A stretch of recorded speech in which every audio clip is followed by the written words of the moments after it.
The next Vicar of Christ, a conclave like no other. An old saying about papal elections goes as follows: he who enters the conclave as pope leaves it as a cardinal. In other words, any candidate seen as the front runner before the voting begins should be treated with caution, and no cardinal should go into the Sistine Chapel assuming they will get the votes. The selection of a new pope is a process shrouded in tradition, secrecy, and intense speculation. It's a moment when the eyes of the world turn to the Vatican, watching for the telltale white smoke that signals a new leader for the world's 1.3 billion Catholics. This conclave is going to be crucial for deciding the future direction of the Roman Catholic Church, and the field of candidates is wide open thanks to Pope Francis's reforms. Will the Cardinals elect a successor who will continue on Pope Francis's path of dialogue and reform, or will they choose someone who represents a more traditional approach? In this video, we'll delve into the profiles of 5 leading contenders, exploring their backgrounds, their stances on critical issues, and their potential impact on the future of the Catholic Church. Stay with us as we analyze the strengths and weaknesses of these influential figures and discuss what their potential papacy could mean for the world. The first candidate is Cardinal Pietro Parolin, the Vatican's diplomat. Our first contender is a figure who operates more often than not behind the scenes, a man more accustomed to the delicate dance of international diplomacy than the spotlight of the global stage. Cardinal Pietro Parolin, the current Vatican Secretary of State, is a man who understands the intricate workings of the Holy See like few others. He's been at the heart of some of the Vatican's most delicate negotiations, including the landmark agreement with China over the appointment of bishops. Parolin is seen by many as a pragmatist, a man who understands the need for the Church to adapt to a changing world while upholding its core teachings. He's earned the trust of Pope Francis, serving as his right-hand man on the global stage, but his approach, while measured and diplomatic, has also drawn criticism. Some see him as overly cautious, too willing to compromise in the face of opposition. His papacy would likely be marked by a continuation of Pope Francis's efforts to build bridges with other faiths and engage with global issues like climate change and poverty. But the question remains, does Cardinal Parolin possess the vision, the charisma, the strength of will to lead the Catholic Church into a new era? Another potential candidate is Cardinal Matteo Zuppi, the bridge builder. From the halls of the Vatican, we shift our focus now to a man known for his work on the ground, a cardinal who embodies the spirit of pastoral care and outreach. Cardinal Matteo Zuppi, the Archbishop of Bologna, is not your typical Vatican insider. He's built a reputation as a man of the people, a compassionate listener who prioritizes dialogue and understanding. Cardinal Zuppi's work in mediating conflicts, including his recent efforts in the Ukrainian conflict, highlight his commitment to peacemaking and reconciliation. He's also known for his outreach to marginalized communities, particularly LGBTQ+ Catholics, advocating for a more inclusive and welcoming church. This has, unsurprisingly, drawn criticism from more conservative factions within the church who see his approach as a departure from traditional teachings. Zuppi's potential papacy would signal a radical shift in tone and focus for the church. He represents a more progressive wing of Catholicism, one that prioritizes social justice, dialogue, and a more welcoming stance towards those who have felt excluded. But in a church grappling with internal divisions and facing a rapidly changing world, could his approach be the key to healing old wounds and charting a new course? Cardinal Luis Antonio Tagle, the Asian Francis.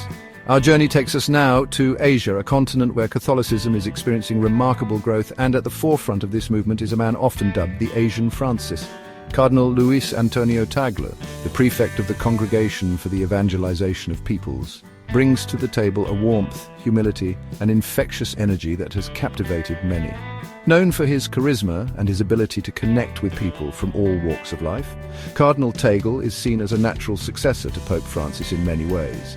He shares the Pope's emphasis on pastoral care, his concern for the poor and marginalized, and his vision for a more inclusive church.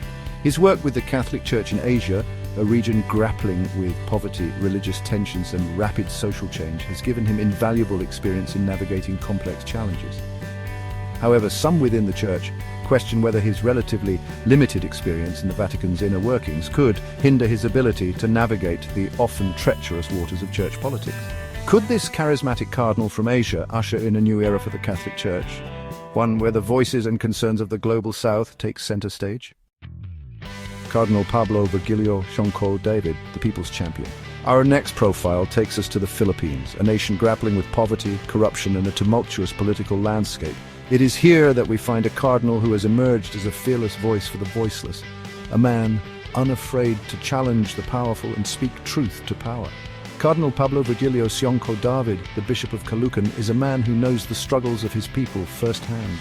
He's been a vocal critic of the Philippines' controversial drug war, earning him both admiration and the ire of powerful figures.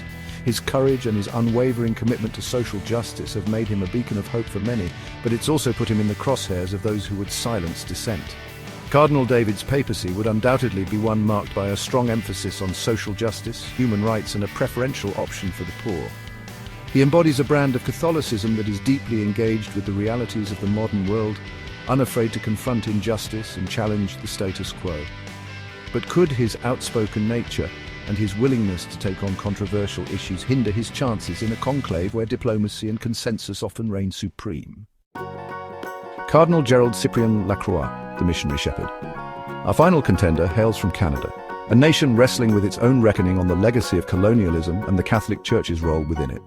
Cardinal Gerald Cyprien Lacroix, the Archbishop of Quebec, is a man known for his quiet leadership, his focus on evangelization, and his commitment to healing past wounds.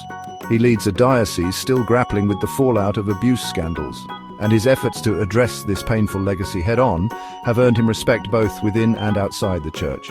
Cardinal Lacroix embodies a more traditional approach to Catholicism, emphasizing the importance of missionary work, the sanctity of life, and the enduring relevance of the Church's teachings in a rapidly changing world. He's seen as a steady hand, a consensus builder who could provide a sense of stability and continuity in a time of uncertainty. But some question whether his more conservative stance on issues like same-sex marriage and women's ordination could alienate younger generations of Catholics seeking a more inclusive and progressive church. Could Cardinal Lacroix's steady hand guide the Church through turbulent times, or will his more traditional approach prove to be a liability in a world hungry for change? The future of the Catholic Church, a time of consequence. The selection of a new pope is more than just an internal church matter. It has the potential to ripple across the globe, influencing everything from social justice movements to international relations.